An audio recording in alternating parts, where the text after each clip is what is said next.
नमस्कार। मेरे यहाँ पर ये सामने 46 वर्षीय व्यक्ति हैं। इनकी हस्तरेखाएँ हैं और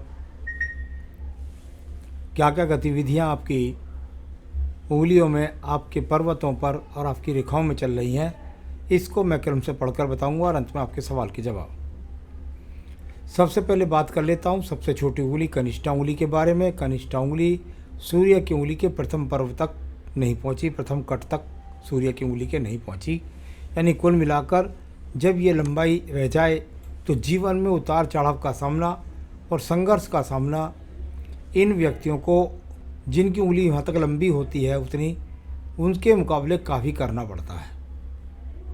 प्रथम पर्व यहाँ पर मानसिक पर्व है।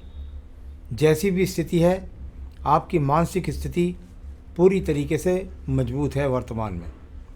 सेकंड पर्वत पर बुरी रेखाओं का प्रभाव नहीं, लड़ने झगड़ने की व्यक्ति की किसी के साथ में स्थिति नहीं, यानी किसी के साथ वाद विवाद नहीं करता अपनी तरफ से। और तीसरे पर्व पर अगर देखता हूँ तो खड़ी रेखाओं में एक आड़ी रेखा है। कह सकता हूँ कि वर्तमान में धन के आगमन में थोड़ी सी कमी आ गई, क्योंकि ये आड़ी रेखा बता रही है। आइए बात करता हूँ मैं यहाँ पर आपकी शनि सूर्य की उंगली के प्रथम पर्व के बारे में। यशमान सम्मान के हिसाब से ये उंगली का प्रथम पर्व, अभी किसी प्रकार के कोई बड़े आँखों के रोग नहीं, किसी प्रकार से कोई हृदय से बड़े रोग का संबंध नहीं, किसी प्रकार से किसी अग्निकांड का योग नहीं, और साथ ही साथ कोई बड़े बीपी के रोगों का संकेत भी नहीं। सेकंड पर्वत की स्थितियों में अगर स्थिति देखता हूँ तो यहाँ से नहीं लगता कि सरकार द्वारा किसी प्रकार का दंड आपको मिलेगा। तीसरे पर्व की स्थिति यहाँ पर देखी जाती है परिवार से सहयोग के लिए, यानी माता पिता से सहयोग के लिए, वो है आपको जीवन में मिला है और बुढ़ापे तक आप माता पिता की सेवा भी करेंगे। शनि की उंगली पर एक छोटा सा कट आ गया। जब इस प्रकार का छोटा सा कट आ जाए तो थोड़ा सा किसी न किसी रोग के प्रति सावधानी रहना चाहिए, जांच कराते रहनी चाहिए। कोई रोग लग गया हो तो उसकी दवाई मेडिसिन खानी चाहिए। साथ ही साथ कुल मिलाकर कह सकता हूँ एक छोटा सा कट भी व्यक्ति के जीवन के अंदर दंड दे जाता है किसी भी प्रकार का। यहाँ सेकंड पर्वत की स्थितियों में कर्ज में डूबने की कोई रेखा नहीं, कहीं पर पैसा डूबने का भी कोई योग नहीं। तीसरे पर्व की स्थितियों में व्यक्ति मेहनत के द्वारा, अपने कर्म के द्वारा अपने परिवार का संचालन कर पाता है। इस प्रकार की रेखाएं ठीक हैं, मजबूत हैं। बृहस्पति की उंगली के प्रथम पर्व से कोई शुगर का, कोलेस्ट्रॉल का, लीवर का, किडनी का कोई रोग नहीं गहन। और सेकंड पर्वत पर पत्नी के साथ में कोई बुरे वैचारिक मतभेद भी नहीं। साथ ही साथ तीसरे पर्व पर संतान का सुख सहयोग सामान्य रूप से आपके साथ है।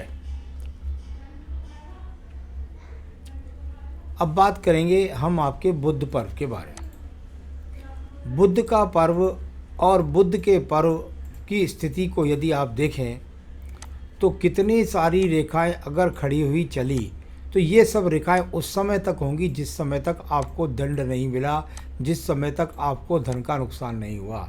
लेकिन अब ये रेखाएं और एक काला बिंदु नीचे वाला, ये काला बिंदु जो आपके यहाँ नीचे बुध पर्वत पर है, ये भी है। अब इनका फल समझ लीजिएगा। कुल मिलाकर आड़ी रेखाएं लग गई, यानी कि धन पे आगमन पर ग्रहण लगा हुआ है वर्तमान में। कितनी स्थिति तक जाएगा, कब तक जाएगा, इसको मैं आगे बताऊंगा आपको।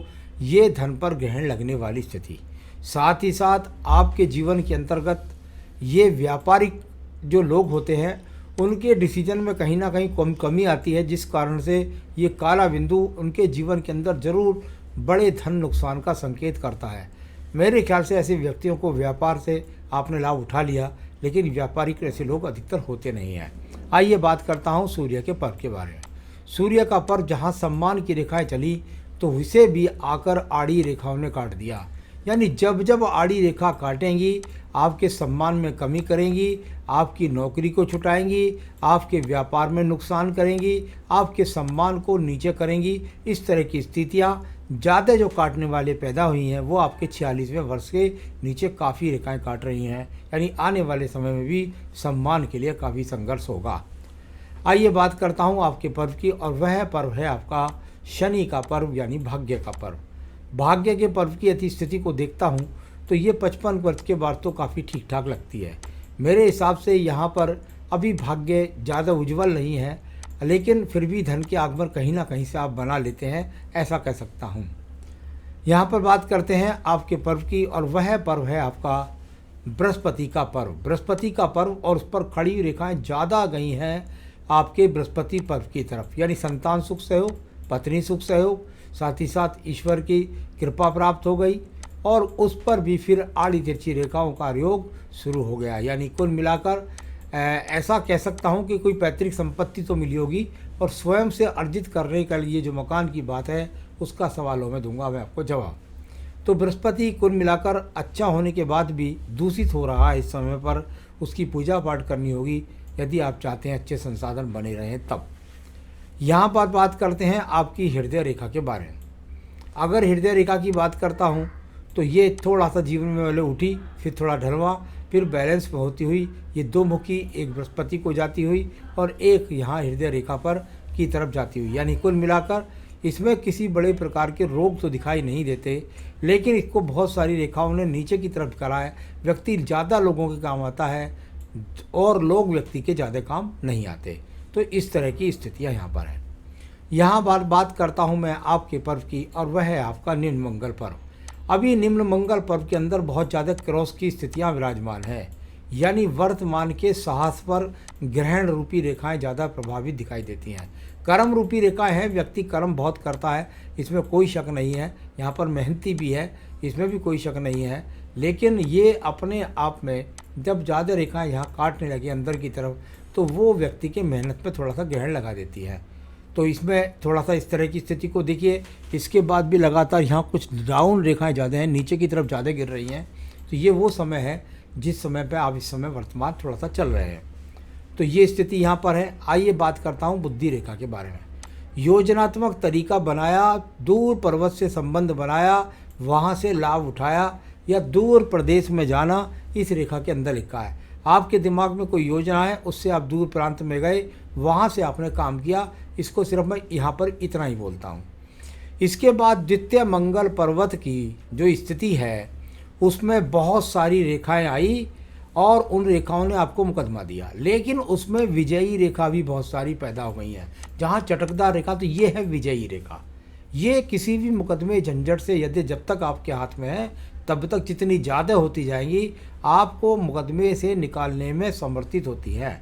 पूजा पाठ का सहारा लेना पड़ता है, कुछ भाग्य रेखा भी साथ देती हैं, और उसके बाद व्यक्ति ऊर्जित हो जाता है, निकल जाता है उस स्थिति से। यहाँ पर बात करूँगा आपके नीचे वाले चंद्र पर्वत के बारे में। चंद्र पर्वत पर बहुत गतियाँ हैं, बहुत ज़्यादा गतियाँ नीचे से लेकर ऊपर तक है।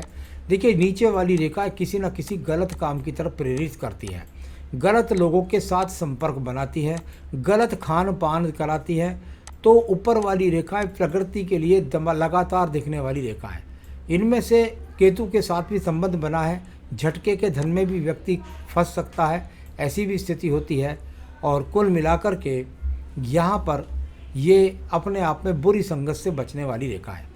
आपकी अगर बुद्ध रेखाओं की बात करूँ तो बहुत सारी बुद्ध रेखाएं आपके हाथ के अंदर है, जो लगातार आपको जीवन में पहले कुछ काम परिवर्तन किए होंगे उसके लिए दिखने वाली रेखाएं हैं। और उसके बाद ये शुक्र पर्व से निकलकर, यानी कि परिवार के सहयोग से आप दूर स्थान को गए और वहाँ से संसाधन बनाने के लिए संघर्ष किया।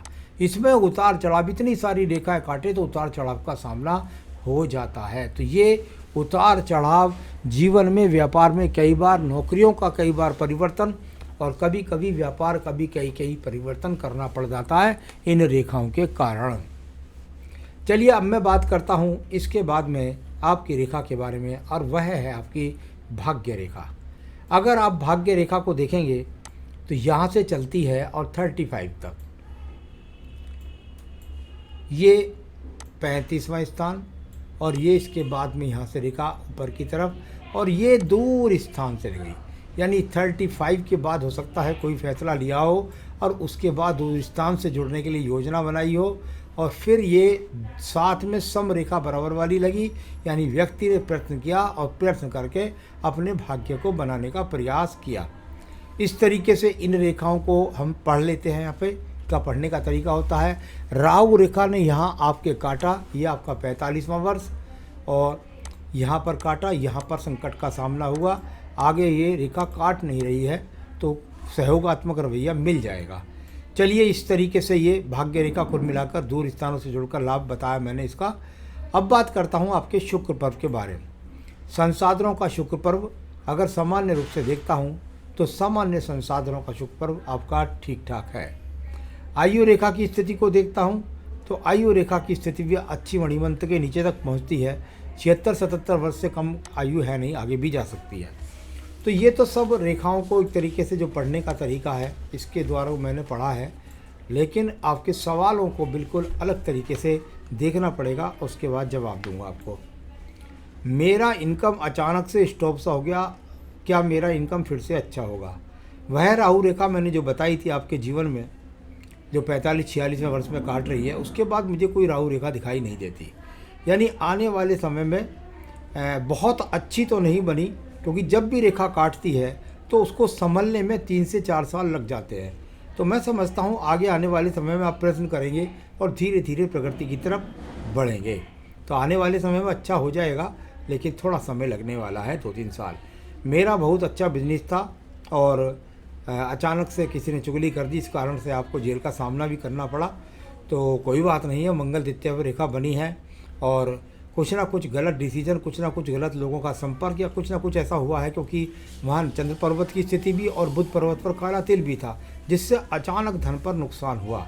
तो निश्चित रूप से अब मुझे विनिंग रेखाएं दिखाई दी हैं, तो मुझे नहीं लगता कि अब आपको जेल होगी।